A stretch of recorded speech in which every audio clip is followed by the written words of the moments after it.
Coming out of the horrific Brickyard 400 this year, there's been two talking points, both of which Denny Hamlin covered on his Actions Detrimental podcast. And that's what we're going to be talking about today. Because in this video, we are going to be covering three things, and I'm also going to be answering three things. What Denny Hamlin actually said. He explained the actual engineering fix for a terrible Indianapolis racing experience. Everyone wants to run away. Number two, the most savage one-liner of the whole Carson Hocevar, Corey Heim middle finger saga. And number three, why I actually agree with Denny Hamlin. What Hamlin said is what is really wrong with the next gen car at Indy. He also talked about whether it's flexible and fixable. Those are important things in this current NASCAR sphere that we are in. And exactly how he buried Carson Hocevar in one sentence. Now, let's recap the debate quickly for anyone who may, I don't know, been under a freaking rock. It was another follow the leader Brickyard 400. And there is a growing argument, including a racer column that I did a previous video on, that NASCAR should just pack up and leave Indianapolis. Don't run the oval. Don't run the infield road course because the racing product is so bad. Now, Hamlin stated instead of leaving IMS, a driver and a team owner, he went technical and said that the problem is fixable. Now, this is his diagnosis. This is what's the problem and what they got to do. His exact words: you got to get the front of the cars down. You got to get the back of the cars up. Okay? We're talking about aerodynamic, and we're talking about a rebalance of it. You got to get that nose down and that ass up. That's basically what he's talking about. You cut the aero wake that makes it impossible to pass. You just simply go around in circles following people if you don't do that. And that, in correlation with a flat track like Indianapolis, is a freaking problem. Right now, the car punches through a big-ass hole in the air, and the car behind loses grip and stalls out, and you can't pass, and then you wait until pit cycles to see someone actually pass. That's what we're going on here. Sunday's evidence is right there. This is exactly why Ryan Blaney came out, a guy who runs for Roger Penske, saying that no one could pass, and that Carson Hocevar, he called it super hard to pass. Hamlin isn't guessing here. He's describing the mechanism behind what everyone watch. I completely botched that word. We're talking about mechanics here, y'all. You know what I'm trying to say. Poke fun at me in the comments down below if you want to. Now, here is Hamlin's stance, and it's Indy's problem. Indy's problem and racing at Indy is the car, not necessarily the track, because we've seen other generations of cars on this track and they did okay. If you fix the aero platform, the racing at Indianapolis, it comes back. That's a very different conclusion than we have to just leave the Brickyard 400. We just have to leave Indianapolis. That's a much, much different situation. So you can leave the track, or you could try Hamlin's fix it.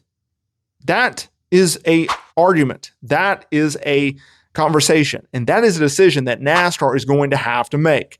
Now, let's pivot. Okay. At the Brickyard 400, a frustrated Carson Hocevar flipped off Corey Heim during the race as Heim was going to pit road. Now, to Heim's credit, he went out there and won the damn thing and clowned on Hocevar afterwards. Now, everybody in the garage, everybody on social media, including myself, we had opinions about this, but Hamlin was the most brutal. And Hamlin has skin in the game. He co-owns 2311, and Heim is not only racing for him now in the 67, but he's going to be his full-time driver in the 35 in 2025.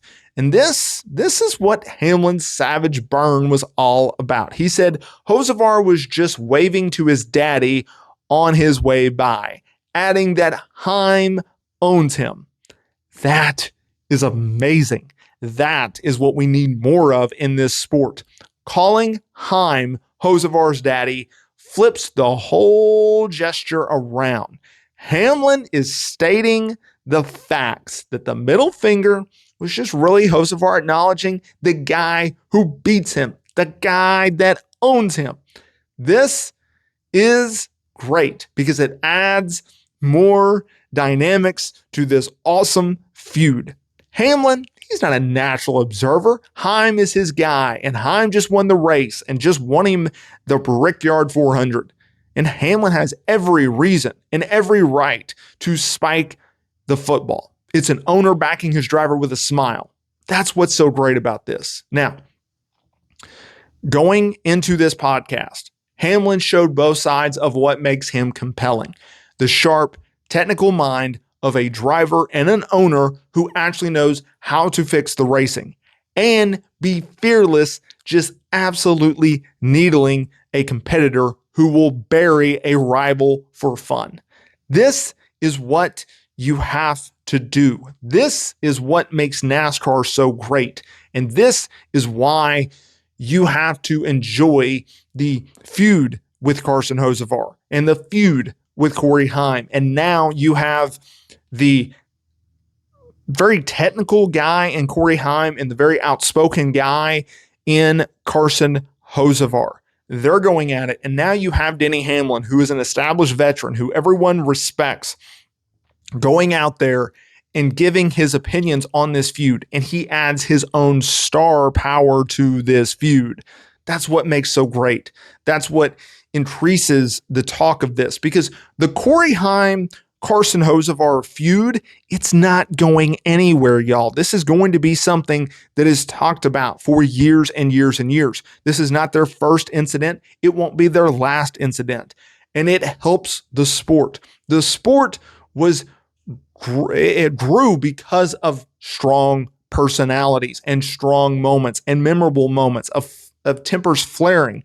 I will be the first to tell you that I like the drama of the sport. I'm into the drama within the sport, but I also don't want to see guys get punched out and severely hurt because of this. I don't want to see Brad Keselowski and Carl Edwards where Brad is flipping into the grandstands.